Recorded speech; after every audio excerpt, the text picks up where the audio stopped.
الصبح بدا من طلعته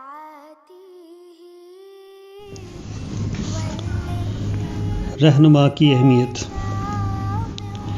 صحیح بخاری کتاب مناقب الانصار میں ایک طویل حدیث آئی ہے۔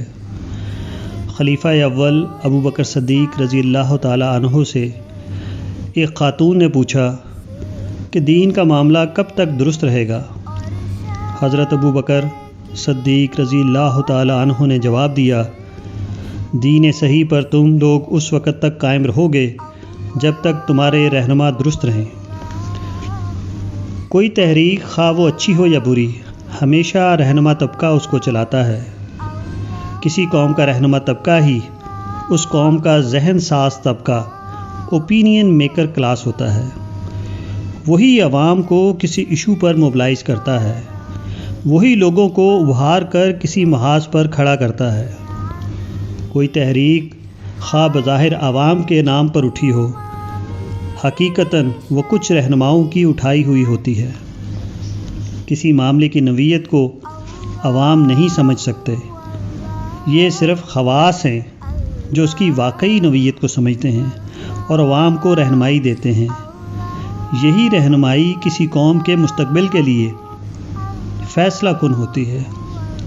اگر رہنما نے قوم کو صحیح رخ پر اٹھایا ہو تو وہ آخر کار اپنی منزل مقصود پر پہنچتی ہے، اور رہنما اگر قوم کو غلط رخ پر دوڑا دے تو ساری قربانیوں کے باوجود قوم تباہی کے گڑھے میں جا گرتی ہے۔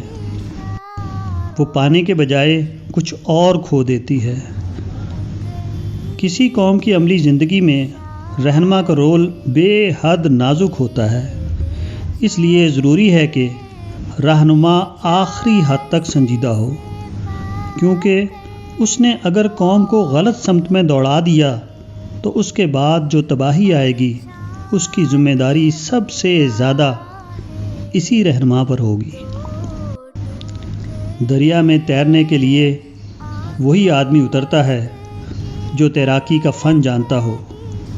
اسی طرح رہنمائی کے میدان میں صرف اسی شخص کو آنا چاہیے جس نے اس کی ضروری شرطوں کو پورا کیا ہو۔ دین کا بخوبی علم، حالات موجودہ کا گہرا مطالعہ، قوم کی ایمانی اور اخلاقی حالت کا صحیح اندازہ، بیرونی طاقتوں کے بارے میں کامل معلومات، اس قسم کے تمام ضروری پہلوؤں پر جس کو دستگاہ حاصل ہو اسی کو رہنمائی کے میدان میں اترنا چاہیے۔ اس کے بغیر رہنمائی کا کام سنبھالنا ایک جرم ہے، نہ کہ کوئی رہنمائی۔